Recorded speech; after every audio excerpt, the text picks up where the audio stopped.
My name is Filip. I'm 25 years old and I currently serve in the leadership of Odyssey Church. I'm interning there and I'm continuing my studies in theology. Well, I didn't have a particularly difficult life or anything, but looking back it was also difficult to call it life. I was a very just unhappy kid. I was going through the motions and I was struggling to see meaning in life. I was struggling to fit in. And when I was about 15, I started smoking weed, thinking that at least I can be a stoner then, rather than Filip the nobody. I knew my parents had started coming to church, but until then I had no interest in it, because, they, the cookie ones that need the help from Jesus, I don't.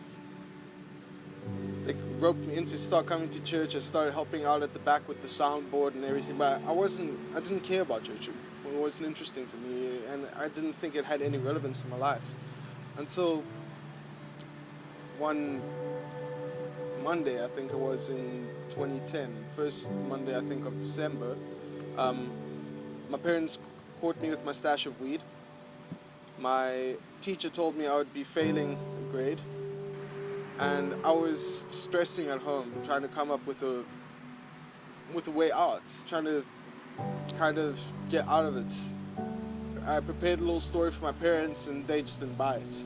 And everything I threw at them, they saw right through. And my dad just told me straight, in a sense, like, Filip, you're just digging yourself a deeper and deeper hole and you can't get out by yourself. And that's when he told me the gospel. He said, Jesus is reaching out to you in that hole. And if you grab onto his hand, you can know freedom. You can be taken out of that hole, and you don't have to live your life the way you do anymore. All I knew was at the end of it, I couldn't hide anymore.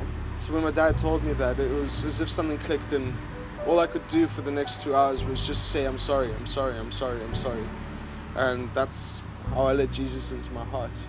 Looking back since then, I can only say that once I got to know Jesus, there was actually life. The very first thing I wanted to do was tell all my friends about him. It's as if though everything was out of focus, out of color, and then everything just became crystallized. I felt forgiven. I felt like I didn't have to lie or hide from anything, and that's the greatest freedom ever.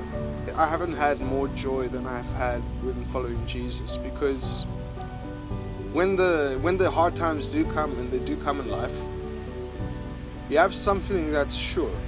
Journeying with Jesus has changed my life completely, and that's my journey so far.